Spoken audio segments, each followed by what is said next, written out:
The 2022 Ukrainian crisis is actually the second Russian invasion of Ukraine in just 8 years. Prior to the invasion in 2014, Ukraine had been a spot of contention between the competing spheres of influence of Russia and the West. In 2014, Russia invaded and annexed Crimea, the southern part of Ukraine.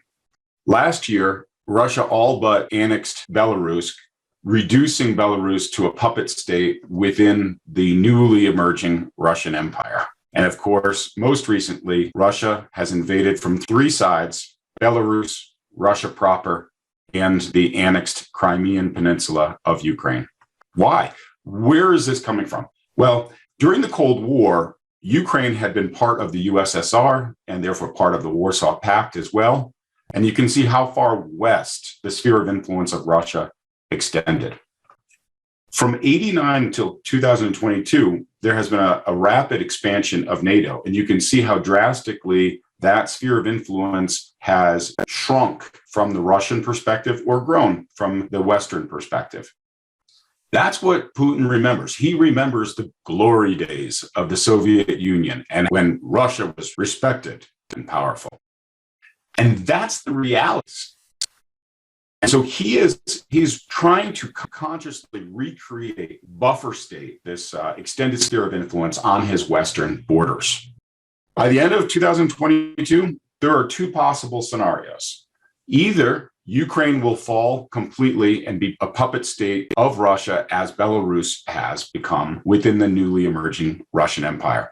Another scenario is that a rump state in the western parts of Ukraine, supplied by the West, operates a protracted guerrilla war. That would greatly affect Putin's next moves, of course.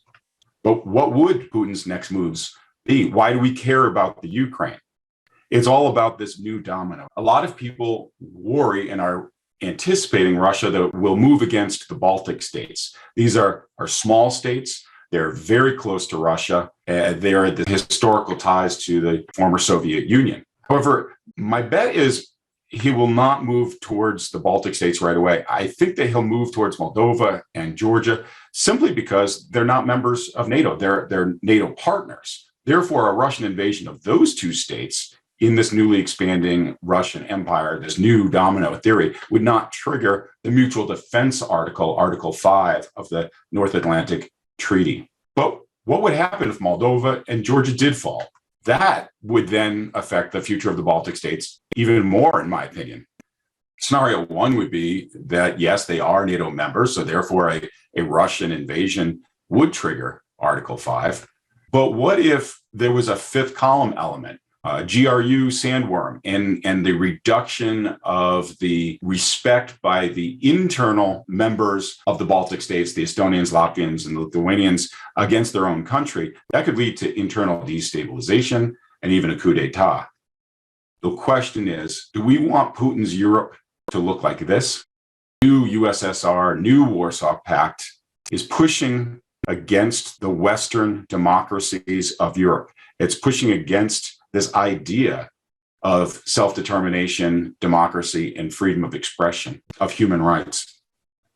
In fact, his new empire is already including Syria. So he's expanding those borders in ways that even Stalin hadn't expanded the Soviet Union's borders in their heyday. What would be next? Would Turkey be next? They're already more of an authoritarian regime, seemingly more inclined with Russia than with the Western allies. This is why the Ukrainian crisis matters. This is the issue.